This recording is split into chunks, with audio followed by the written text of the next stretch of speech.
it's got to be over 100 boards at this point that are in a New York City home. Look at how many pro surfers that go off tour, and the second they go off tour, what are they riding? They're riding all kinds of fish, lots of twin fins of all stripes. They're experimenting because part of it is it's not fresh anymore. It becomes the same song over and over and over again.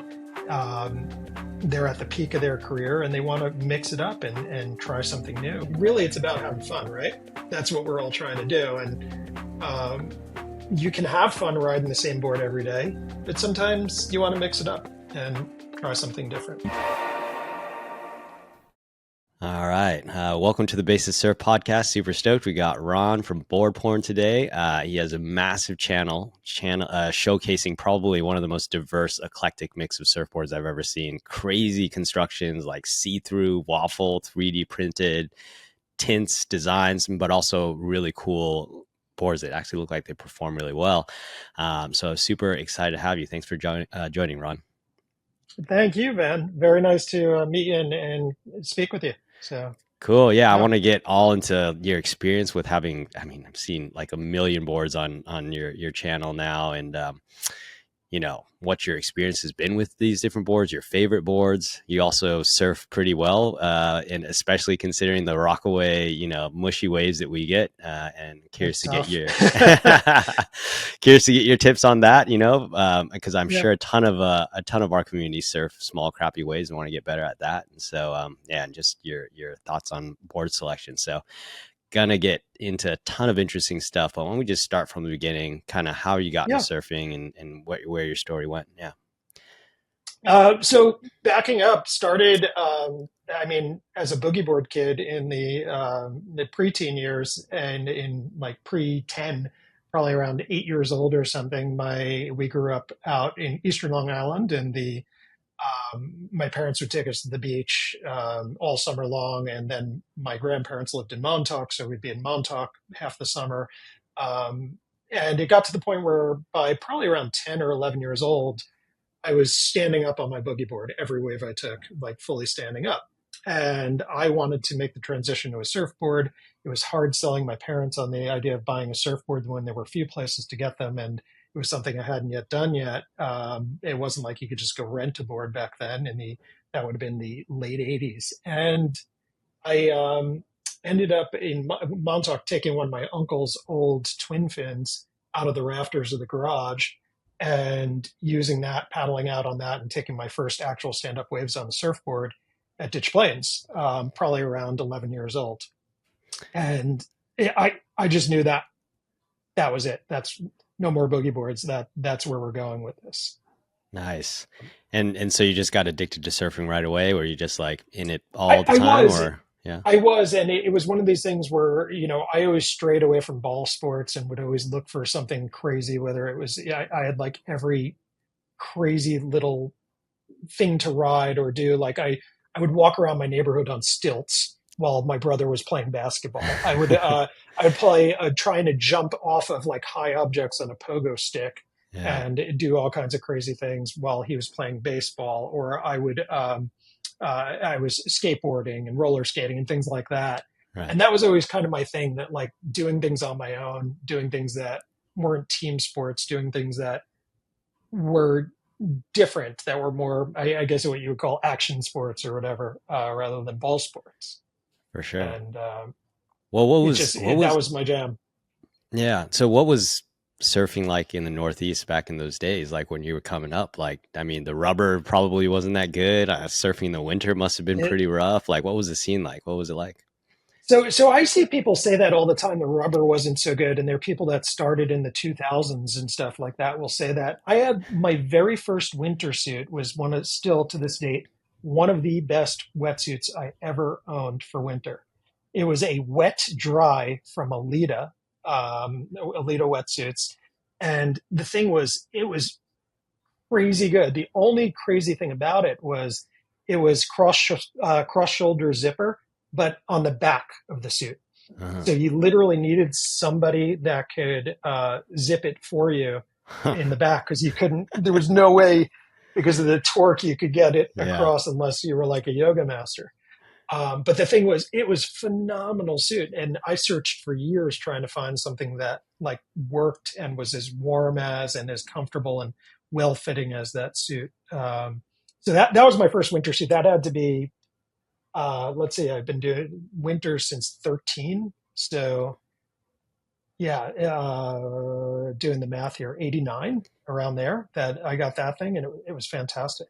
So you're just used to Um, it. You're just like, I mean, you grew up in the yeah, Northeast, so well, you're just like, this is how it is. grew up here, grew up here. It doesn't get easier as you get older. The winters, it gets harder to put on the wetsuits, and it gets really a lot harder to put on the wetsuit in subpar days, which we have more of than probably anywhere in the world.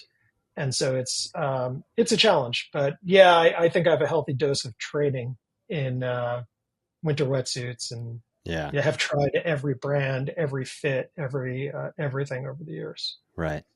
But went from that the stand up on my uncle's surfboard. I should go to my first surfboard for my 13th birthday.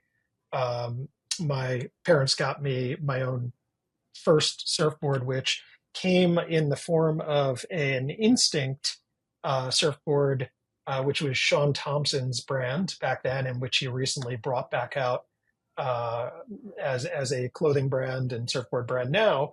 That had the label Sundown Surf on it, which was and still is owned by New York's own Tyler Brewer and Mm, family. I don't know if you know Tyler from Smash Surf. yeah. Okay. Lives in Brooklyn, and yeah, he his dad, it was his surf shop, and that was where I got my first actual board. That N- was mine. Yeah. Nice. And so what back in the 80s and the 90s, I mean, everybody was just on your stand. Well, maybe 80s the boards were kind of more fuller, but like That 90s for sure, that was like the era of the, elf shoe rockered out, high performance thruster. Is that kind of the train that you were on or So that mine was probably like that was probably shaped in like 88 or something like that. And it still was bulky. It was beefy. It was a 6'4", which at the time I was probably like 5'2" or something. Um, but it was a beefy, thick shortboard. Yeah. It was getting closer to the modern shortboard rather than the early 80s shortboards, but it was a full size surfboard. And I went from that to a 6'2", that was more, let's see, the 6'2" was more modern 90s shortboard. But it wasn't until like the mid 90s that we got into like more of the elf shoe stuff, like the Slater Hmm. boards that he was riding. But um, yeah, it was. I missed that first board. That one is. I don't remember who I sold it to, and it's one of those things where I look every once in a while on Craigslist, and I'm hoping somebody will find it in an attic or a garage and pop it up on Craigslist, but it's probably in a landfill at Yeah. this point. Wow. So, So even at that age, were you super interested in writing a diverse, quiver of designs, or were you kind of more just yep. like one board, or were you, yeah, what was your approach to, No, so back then I would do one board only, and that was the board I would ride, and you ride it to death, and then you get the new board. But what happened was, again, Kelly Slater ruined surfing for all of us by putting us. I love him to death, yeah, but yeah. he put all of us on boards that very few of us could surf. So Kelly Slater, when he started riding those boards that were 2 inches or 2 inches and 1/8 thin, and had rails that were wafer thin and noses that were flipped up and stuff, um, that I feel like set a lot of people back because everybody wanted to be on what Kelly was riding, but few people could surf the boards Kelly was riding like Kelly surfs them. And particularly people that were beginner to intermediate were struggling. And, even as a kid, I remember sitting in water where I'm like neck deep almost on these undersized boards that Yeah. were not meant for me or your average person out there. But it also taught us growing up surfing on a shortboard rather than growing up on a foamy or something much larger. There was no working down to a shortboard. It Yeah. was, you know, it kind of it gave a different thrust to the direction of surfing for people that started at that point. And how do you think that that was a good thing for your surfing, having to be thrust into just jumping on these super high performance shortboards, or do you think it was a Yeah, bad thing? probably not. Then again, I probably weighed like 60 pounds less. So, Yeah, yeah. but still, probably not. I think we've learned so much from about surfboard design in the last 20, 30 years that yeah, that was probably a bad call. I think the only reason you would put somebody on a board like that today is if you wanted to torture them in their learning process. Um, That's all right. Yeah. And it seems like your entire, I mean, the direction that you've gone has just been a complete rejection of Kelly Slater's like ethos, right? Now short, stubby, well, relatively wide, his you know? ethos has even changed to more Yeah. fish Now and more he's, alternative craft. But no, so what happened was I spent the first like 20 years of my surfing exclusively on high performance shortboards, where I thought there is nothing else. If somebody brought a fish along or a longboard, I'd go, what are you doing? What are you wasting your time on that thing for? I think a lot of it was the just bravado that was driven into me by localism and everything else by my elders that everything is the shortboard is everything. yeah. Uh, so what happened was in the mid probably around 2010, 2011, somewhere around there, I got a couple of different boards that were totally different than anything I own up until that point, and it just kind of throws me in a different direction because it was like, okay, this is really fun to ride. This is really cool. What is that like? And it made me want to actually actively try stuff. And in the past, go flashback to like the 90s. If I gone on, if I had somebody that had almost identical dimensions to my shortboard, and I went on their shortboard that was again near identical dimensions but slight tweaks, I'd feel like, oh, this thing doesn't even work. I don't even Mhm. want to waste my time trying it. It was like I only want to ride what I was riding and what I got used to. But maturing with age and everything else, maybe losing interest in some of the low quality waves we have most of the time. It Yeah. was one of these ways to experiment, bring the joy back to it, learn all over again. Where each time I paddle out on something new, it's like, I got to learn this board. I've got to figure it out. I've got to wire it and get it to the point where I feel, just natural on it. And that's kind of still today the coolest part of collecting a lot of boards is just trying something different. And I make a concerted effort to this day of every single time I go out into the ocean using a different board. Mm.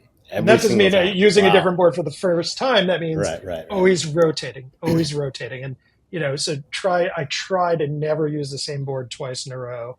And again, it's probably hell on my surfing in terms of progression, but it keeps it fun and it keeps it interesting. And it's one of these things where, um, again, you get to a certain point where yes, you could always fix things about your surfing. Yes, you can always improve, things from style to bottom turns to things like that. But what you could do quicker is just change the board and you're getting a new feeling.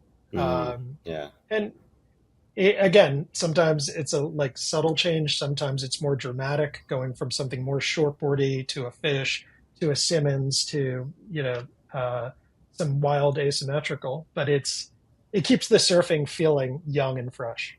Hey everyone, my name is Van, and I'm an everyday surfer that's just obsessed with improving. And I wanted to take everything that I've learned, everything that I've struggled with, all the mistakes that I've learned along the way, and share it with you to help you become the best surfer that you can be. And I'm super lucky on this podcast, I get to interview the world's top pros, shapers, coaches, and take you along on my journey as I try to learn, uncover all the gold so you can apply to your own surfing. So hopefully you're going to get some value out of this. And the best way you can support me is just simply by sharing this podcast with whoever else you think may benefit from it.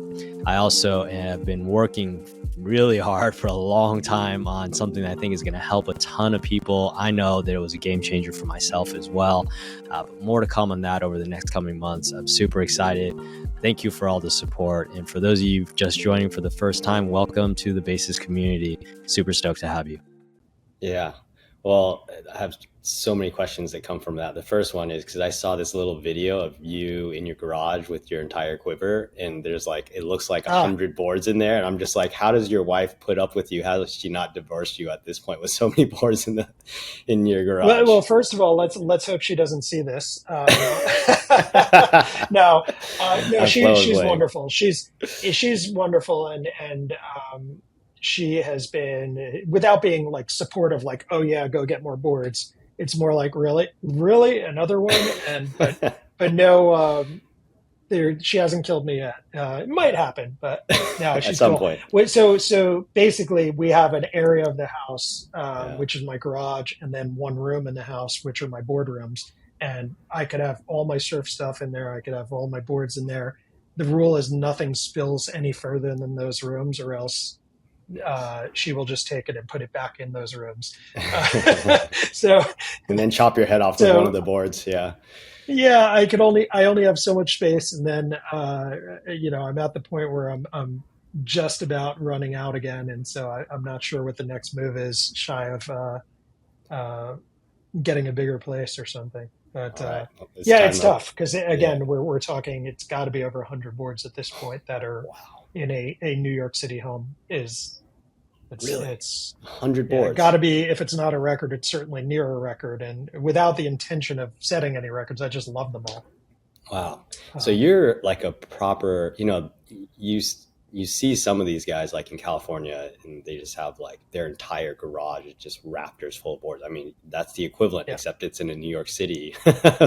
Less space, less space to stretch out, but I made it work so far. And yeah. again, they're packed in like sardines. The most fun challenges or unfun challenges when there's one in like a back corner that I want to get Yeah. to, and trying to move everything in its path to get to that one board. Yeah. Yeah, it can be challenging as hell, but in the end, it's all And so, yeah, I'm just it curious on works. just that collection aspect of it. I mean, do you view them almost like these little magic like pieces of art that you get to play with and they kind of are tied to these experiences that you've had that you don't want to let go, or what keeps you holding on to them as opposed to like, okay, I'm going I to sell it and keep on finding new boards.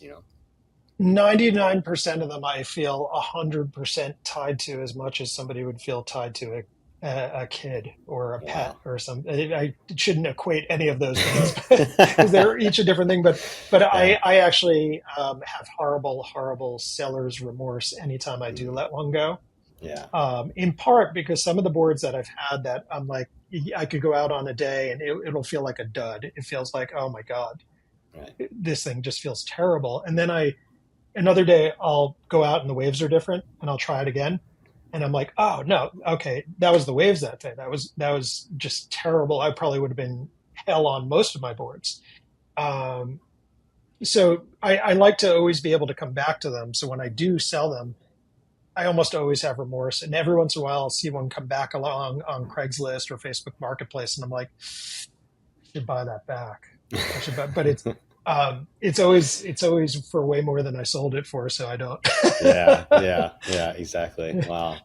That's so cool. And it's interesting because I interviewed Matt Parker from Album and he says the same thing. He's like, I'm never on the same board anymore. Like the whole reason why he does this is so he can keep experimenting and having these fresh new feelings. And for someone that's been Yeah, surfing since you're 13, like, it just, I have a lot of friends, that they kind of lose their enchantment with surfing. And then the way they get back to it oftentimes is just by, all right, I'm going to try new boards. I'm going to go surf in situations where normally I'd be a snob about those waves. And then that passion gets reignited. And it sounds like that's the way you keep the look surf at it. alive. Look at how many pro surfers that go off tour, and the second they go off tour, what are they riding? What are they riding? I mean, yes, there are those that will never stray from a shortboard or something close to it, but so many now are trying everything. They're riding all kinds of fish, lots of twin fins of all stripes. But they're experimenting because part of it is it's not fresh anymore. It becomes the same song over and over and over again. Um, they're at the peak of their career and they want to mix it up and try something new. So every time I see one of these people, and Matt Parker is a great example because he's gotten a healthy number of former World Tour and QS legends that have gone on his boards that are totally different than anything they were riding on tour. Lots of asymmetricals, and I mean the stuff he's doing now with Koa Smith, I think it is. With Yeah. trying to remember. Apologies, Matt, if you see this. I'm blanking on the name of the Co-Smith. Yeah. Revenants. Revenants, right? Is the Oh, right. I Yeah. think The new kind of collab he's doing with Resonance. Koa. Resonance. Yeah. I was trying to think off the top of my head. Resonance, but like so rad with the wavy design of the rail outline and stuff like that. It's because I mean, really, it's about having fun, right? That's Yeah. what we're all trying to do, and um, you can have fun riding the same board every day, but sometimes you want to mix it up and try something different.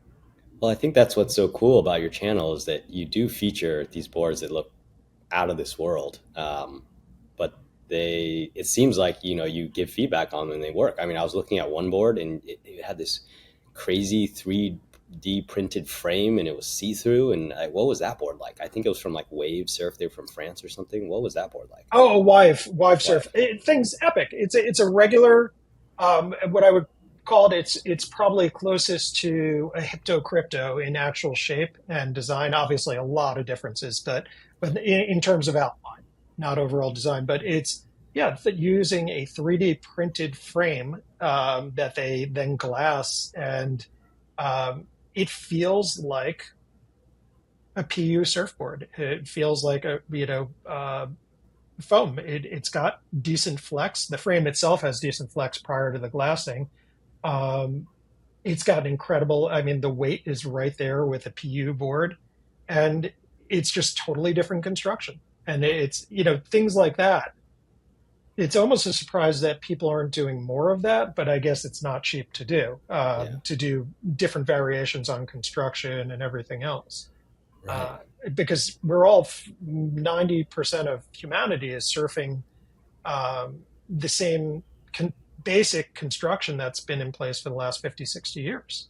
Yeah. And it's not, it works. So, why change what isn't broke? But what if we found something that also works? Can that be okay? Or is it soulless because it doesn't have foam in the center? Or is it Yeah. not cool because it doesn't have foam in the center? I posted up a board today that is uh, being made for me right now in Portugal by Bocini Surf out of wood. It's Polonia wood. It is hollow, framed like an airplane core. So the finished board will weigh as much as or slightly less than a standard shortboard. So we're looking at 4.5 to 5 pounds. And the thing is being used. They are using their boards. Yeah, they have a couple of guys on the QS using it from Portugal and Oh, wow. performing well on them. They just are releasing some commercials on it and stuff. Such cool construction. Now that's an old construction that they're saying it's old.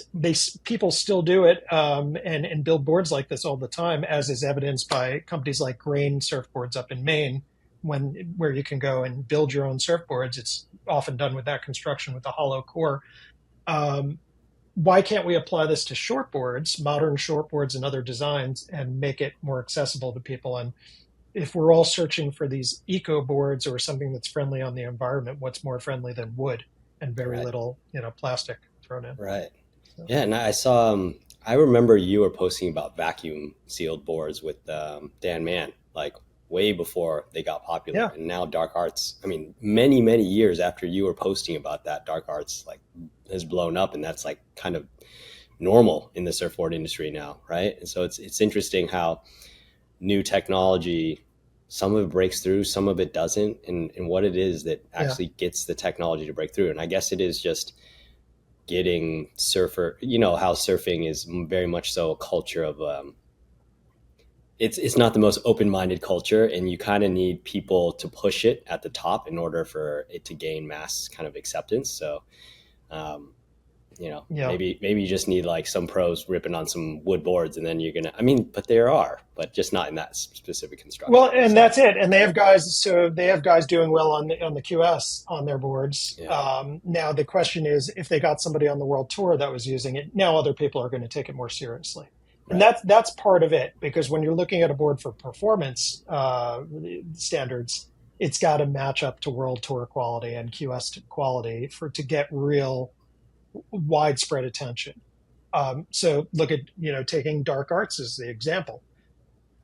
All of a sudden John is on dark arts, and the Pizels are being made in dark arts, and Felipe is on dark arts, and his boards from Sharp Eye were being made in dark arts, carbon fiber construction, and then everybody that wasn't working with dark arts was like, well, look at how well they're doing on those boards. They're using them in contests. They clearly work.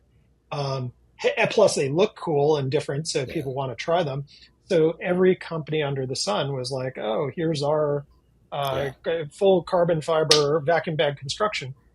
But it took them a long time to get there because Justin Turnus from Dark Arts, the guy behind it who started the whole thing, has been plying at that for years yeah, and doing those boards for years for a small group. I mean, going back, I think he did lots of mandalas. He would do Chris Christensen's, um, and he would do customs. Dan Mann would make one-off customs, things like that. But it was like a jump overnight from where he had a cult following of people that would order these boards and go, "Oh my God, these things are seriously good," to all of a sudden every board building company and every glassing shop in the world is like, we need to do our own version of carbon yeah, vacuum bagged construction. And again, Justin was not the first, but he right, really put his heart into it. And that would be comparable to somebody like Daniel Thompson, Tomo, right. who he was not the first to do a board with chopped off nose, but he threw his heart into that. And he got some of the best riders in the world to try it and go, "Oh my God, this thing works." Um, and he just kept doing it, because I remember when, you know, mid 2000s, when his boards were coming out, and a lot of longtime shapers would be like, "Oh, I did a chop nose in 90s a few times." And um, it's like, yeah, but why'd you stop? Did it not work? Did that variation not work? Here's a guy that just kept trying, kept tweaking, kept tweaking, kept tweaking, and has these boards that people did use in contests, like Stewie Kennedy. Yeah, Um, I remember when the sci-fi, like he he did really well in some contests on the sci-fi, and then all of a sudden, like everybody was buzzing about Tomo's boards, and then obviously Kelly got oh, in the cymatic and well, everything. But yeah, if you remember, that was a contest. That was the Gold Coast. It was the Snapper contest, yeah, and Stewie Kennedy was on the sci-fi. Kelly Slater was also at that point. He had just signed the thing with Slater Designs, and so he was officially the owner of that. yeah, And Stewie took out Kelly in a that's heat right, on the that's right. sci-fi. Yeah, But Stewie, I forget if he got to the quarters or yeah, semis or something, but he was killing it on that thing, and everybody's like, "Oh my God," right, because they had the clamshell design tail that yeah, was so different than the typical, squash or round tail that everybody was riding on tour. yeah. So It's so interesting. It does feel like that is the ultimate litmus test, is whether an alternative design is going to be successful or adopted by competitive surfers, right? And so, like you mentioned, you got yeah, Stewie Kennedy, you got Kelly, definitely experimenting with boards. I don't think he's ever ridden a Cymatic though in competition, has he? But I do remember now that one wave he caught his he did sunset on. paddle out. He paddled out on, I don't know if it was a Cymatic. I think he paddled out on an Evo at that same event. One of the Oh, really? events, or maybe the following year, but he paddled out for one heat, and I think it was the heat where, even the like everybody wins heat, like you get Uh to huh. redo. So it might have been a round one he paddled out on. But yeah, the only person I've seen, and I'm sure there's more, but Stewie Kennedy paddled out on a Vanguard and or a Vader Mm-hmm. Oh, he did. at Wow. Huntington Beach for the Uh, contest, and he was doing well. But even the judges at the time were saying, Yeah, but it doesn't look the same coming above the lip, so it doesn't have that same visual. So judges are going to probably Yeah. dock him for not having that same flare look with a pointy shortboard. But then if you go back and look at shortboard videos, like pro videos from the late '90s, early 2000s, sometimes you're looking and you're like, what is all that board? I mean, yes, they're going straight vertical, but there's like looks like 2 extra feet of board on top, and Yeah. so everything's come down in size a lot more. Right. But it's interesting to see where everything goes. But again, look at how much Kelly influenced the market in the '90s with those crazy clown shoe boards. Then again in the early thousands, where everybody was riding still like 5'11", 6'0", 6'1", 6'2", and he's like 5'7", 5'8". He's Yeah. riding, and then everybody else is like, oh, but he's still winning. Let's try that. And so um, people are riding, or pros are riding shortboards that are more close to their height than they Right. are just like anything else. So it's Yeah. interesting. And I think part of it is that obviously, like the everyday surfer is going to look at the boards that the pros are riding. They're going to be like, all right, that definitely does seem to work, right? And then they'll Yeah. see alternative boards, and they're not quite as sure whether these changes in these designs actually benefit their surfing.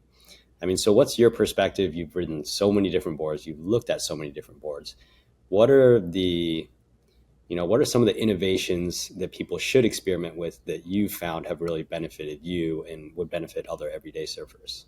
Like I I know you think like, one of the innovations that is the most one of the most cool things I own, and it's one of the boards. Whenever somebody's over checking out boards, I show them. It's like a that's going to be one of the first ones I grab if my garage was on fire. Board, a Dan Mann that is like 5'3", built. It looks like a sweet potato or mm, something, like a short, stocky, wide, round thing, but has a deep side cut, like an hourglass in the middle. mm, Um, that shape, for whatever reason, I think it's purely aesthetics. People never embraced. They just won't embrace full time.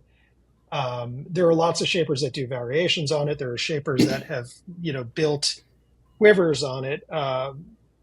Mick Mackey from Australia is of Mackey Designs does them, particularly with fish. He has like a real hourglass side cut or in cut on his fish. Ryan Lovelace, Ryan Birch have done variations on it, but it's something that I'm not sure why it just hasn't caught on more. It works, and again, that Dan Mann I have multiple variations of it, and those would be grab and fire mm. and get out quick So boards because they just go so well. I always go back to them and always want to go back to them and get on them again. And again, he has certain tweaks in the design and stuff like that that make it unique to him. But the common refrain is, "Oh, that looks like that dick board that Paul Fisher, Follow the Fish, was riding back in uh, the early thousands." so what does But that design do to the feeling? I mean, how would you describe the feeling of the board if you were going to try to pitch to somebody why they should try one of these boards? it's one of those things I think you just have to try. First of all, everybody should try everything, because what you think you like sometimes gets thrown aside by just trying something different. And even with as many boards as I've surfed, as many boards as I've owned, I will still grab boards or get a board and I'll go, it doesn't, the feel test isn't right. And then I go out and the thing's magic, or vice versa. It can feel like magic under the arm and it's not in the water. And so the Right. underarm test fails sometimes, and sometimes you have to try things. But that's one that, again, I'm going to butcher it if I try to explain what it actually does. But it's kind of a proven science that that works better. That's why Mm. snowboard design have that Oh, in cut. Um, right. there are other things in nature and elsewhere that have that kind of design, and it just goes so well. It's like, I guess the idea is, even when you're on rail, it shortens the rail line. He also does continual rocker through the whole thing. It's a Mm. sight to behold, these boards. Like, even a picture doesn't do it justice, because you have to And like look at the whole design of the shape. But I have one that is a groveler from him. I have one that is a like high performance version that I use as big as it gets over here. I think that's like a 5.6 or a 5.7. I have one that is a Firewire version because he released a line with Firewire going back, again about 10 years ago. That is again like 5.7, and it's just a fantastic shape that got overlooked, and I think purely for aesthetics. There's nobody that rode one and go, this doesn't go or this doesn't work well, but it's like it I guess it doesn't pass the cool factor of the Yeah, visual. So, interesting. Oh, okay. and surfers are big on cool factor. So I'm a huge proponent. If anybody asks me what should they try that's different, try one of those. Interesting. Um, Okay. yeah, and every time I see one for sale, like on Surfboard Broker, and they know now. My friends at Surfboard Broker will like tag me in it, and I repost it in my stories. I'm like, somebody get this because there's one for sale, and it's Yeah. either one of the Firewire versions or a custom or something like that. I'm always pushing people on it. Nice. So What any other kind of general recommendations? Because for example, I noticed that a lot of your boards you like them short and stubby. Like, what's the deal oh with man, that? I'm short and stubby, so I'm 5'7". So for me, everything.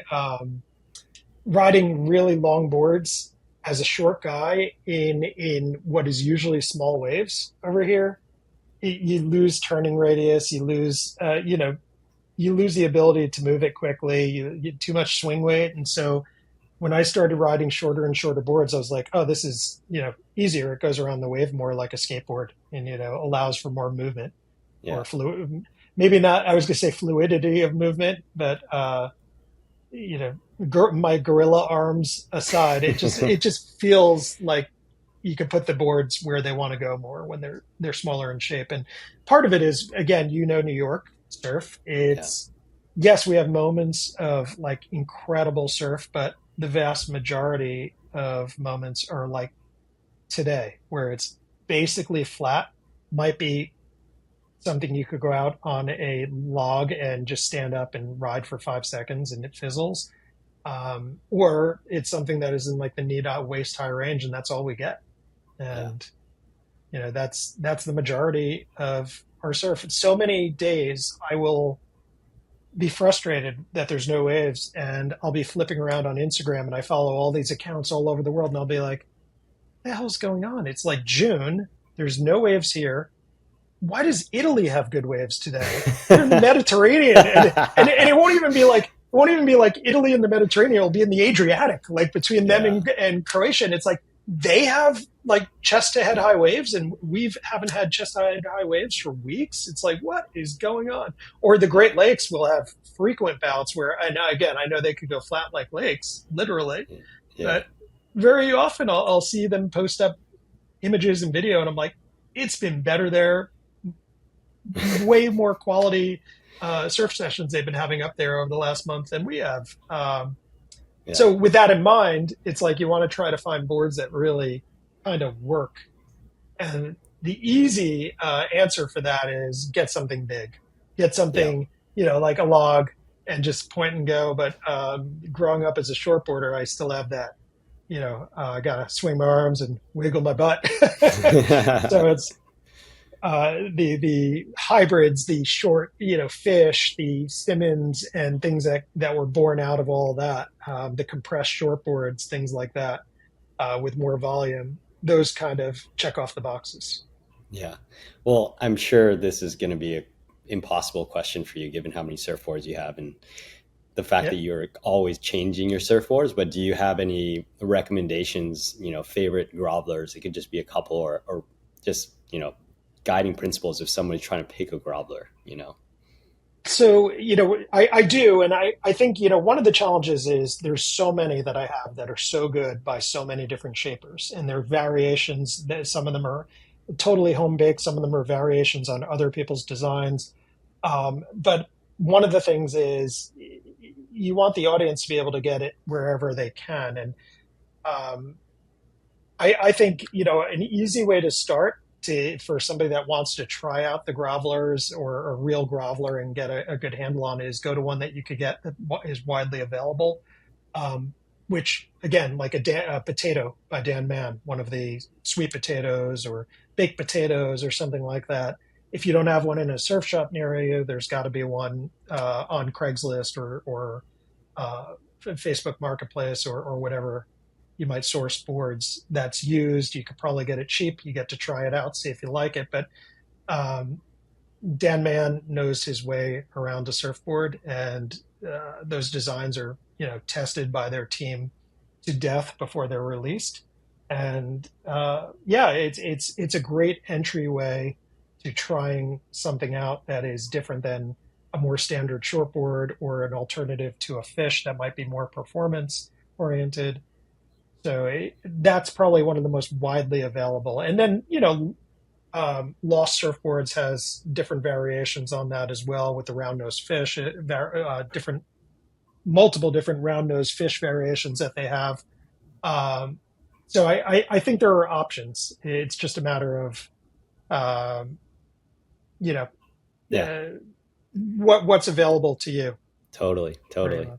Yeah. And then I'm curious because I feel like Northeast surf is very bipolar in a lot of ways. It's oftentimes tiny, and then it's tubing. What do you ride when it's tubing and good? So my step ups are like 5'7". They're like, Hmm. because most of the boards I'm riding on an average day here, which is again knee to waist high with maybe a stomach high set, Yeah. are going to be like 5'0" to 5'3" or something like that, fish or a Simmons or whatever it is.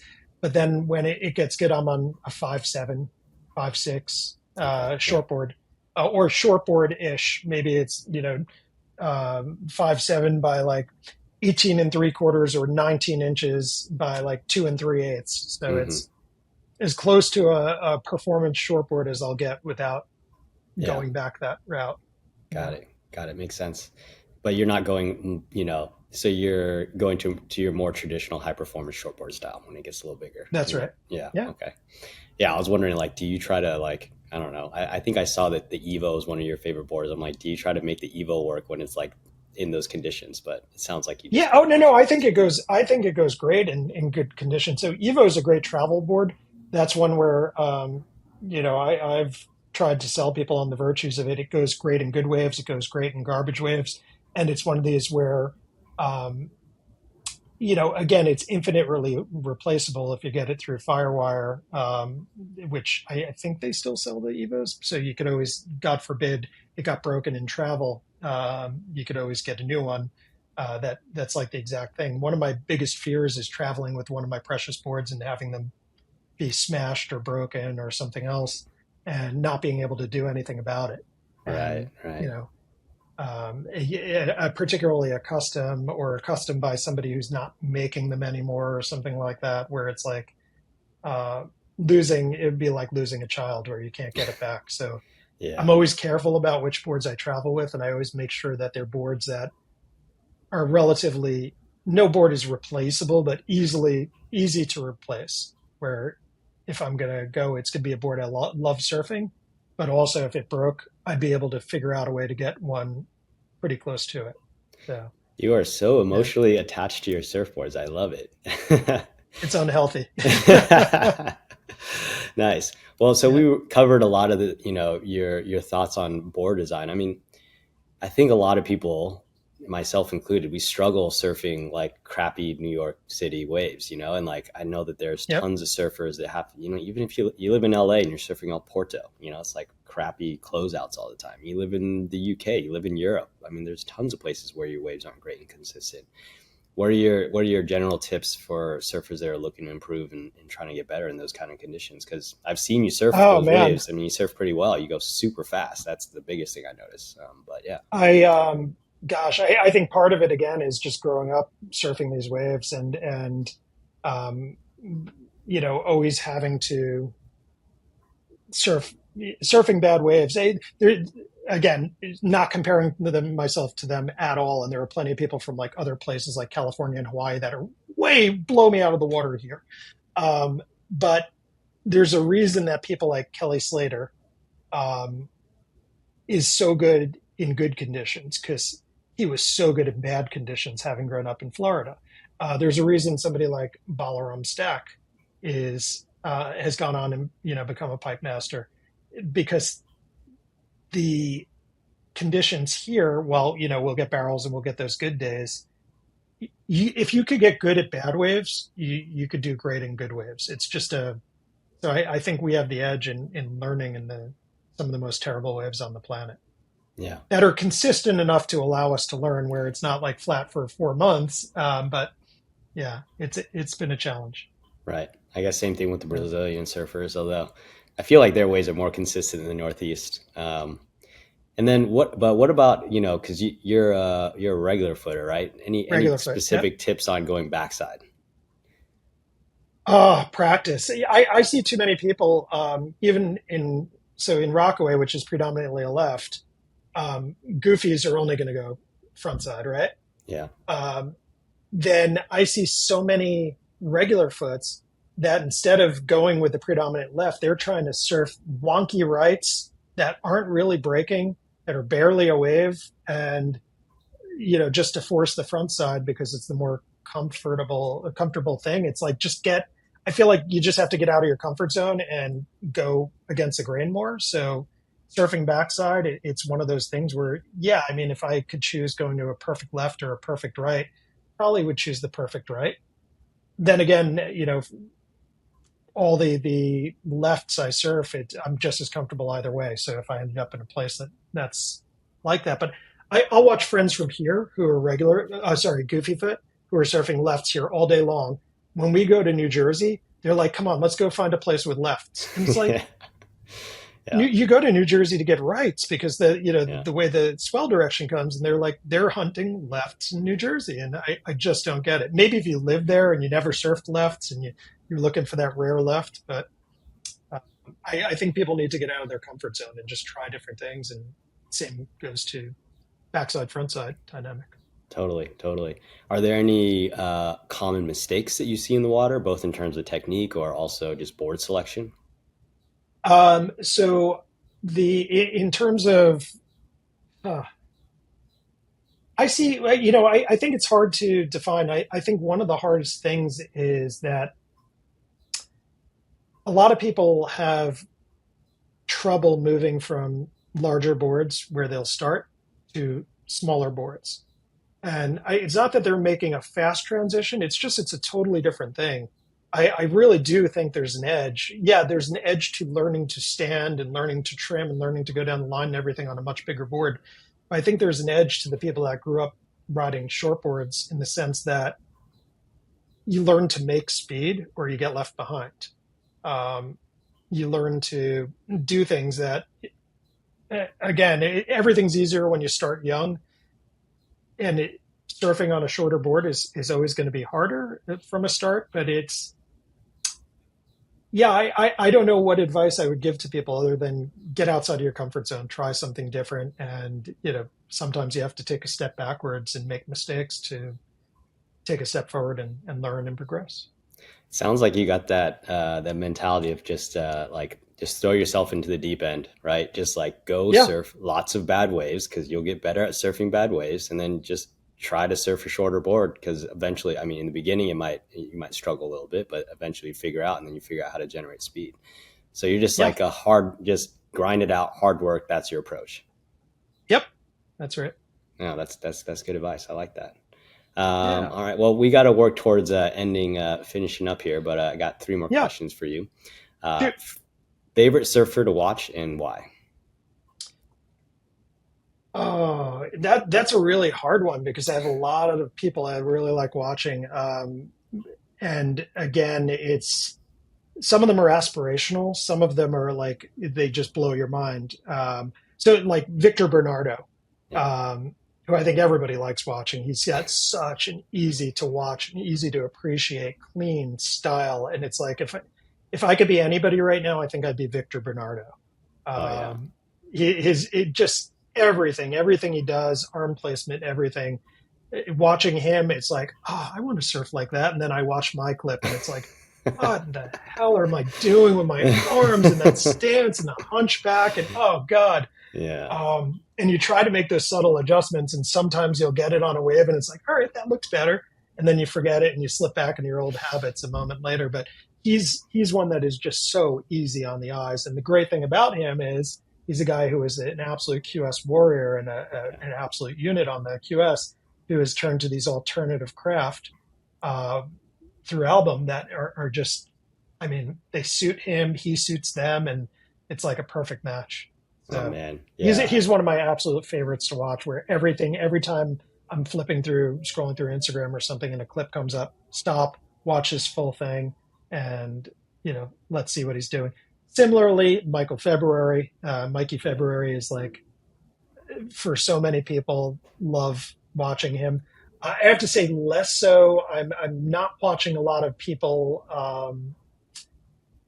clips of world tour guys unless it's like a one off. Oh my God, here's the sickest wave you've ever seen. I feel like I've moved past a lot of that, as I think a lot of people have moved past watching the world tour. And the concern is, well, what is it? What are we doing wrong? What's changed? It's Instagram and social media have changed the way we view surfing and the way we want to view contests. And when I watch a contest now, and I will watch the Tahiti contest when it starts up.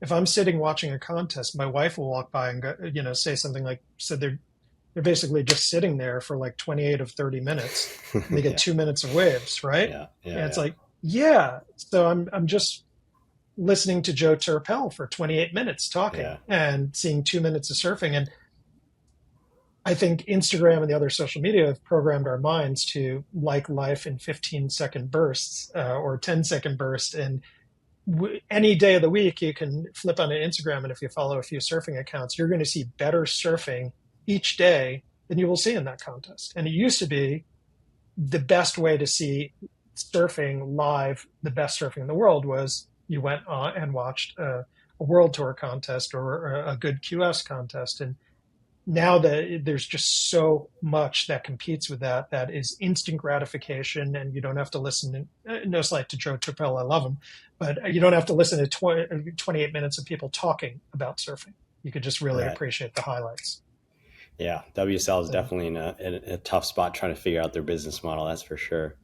Um, if you had to surf the same wave for the rest of your life, what would that be? oh, that's tough.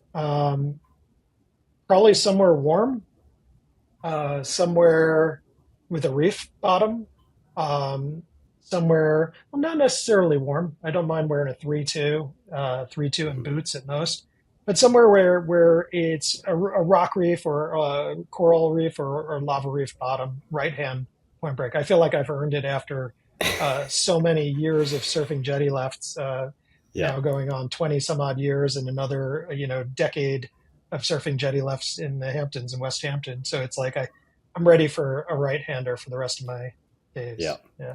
And if you had to surf the same surfboard for the rest of your life, what would it be? Oh, shoot, that's a hard one. I know, That's a really, really hard I one. know. You got to pick one. The house is, well, I guess you already kind of said it, but the house is burning. You're going to a desert island. You're going to be stuck on that desert island. Where are you going to ride? You know? I'd grab those two Dan Mans. And again, Okay. I want to grab everything. There's no like, oh my God, I love them above all else, but they work in everything between the two of them. And um, there's something that is special about them. And maybe it's just like, you know, maybe I like the look because nobody else likes it. So I'm liking them because they're weird, but there's something magical about those two boards that are like, they're different than anything else I own. And that's probably the two I would grab. It doesn't mean they're my favorites. It doesn't mean that they're my only children. So I always hate that because I don't really have a favorite that I want to surf all the time. I want to surf them all the time, but I force myself to rotate. Nice. Yeah. All right. Well, thanks for joining, Ron. It was a pleasure. Yeah, no worries. Thank you so much for having the conversation. We have to grab a surf together very soon. For sure. Let's do Yeah. it. We'll have waves again one day, they say. Someday. I was checking the forecast. It's like flat for 2 weeks. Oh, I'm it like, just keeps getting worse. It keeps getting worse. It's like, summertime, okay, man. it's going to be windy next week, but maybe some wind swell, but probably not because it's going to be onshore and then Yeah. flat Oh, again. oh So, man, I give up. yeah. All right. Uh, well, great catching